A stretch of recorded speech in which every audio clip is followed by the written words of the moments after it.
Hey you, have you ever sneezed when looking at the sun? And then thought, wait, why did that happen? But your brain just moved on like a lazy intern? Well, your confusion ends here because we're about to deep dive into the mysterious case of the solar sneeze. Imagine you're walking outside, it's a bright sunny day, and boom! The second your eyes meet that giant fireball in the sky, you sneeze like a cartoon character.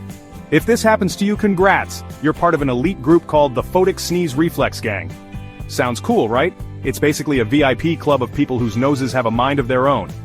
But why does it happen? Is the sun secretly allergic to you? Are you part vampire? Or is it just your body's way of trying to embarrass you in public?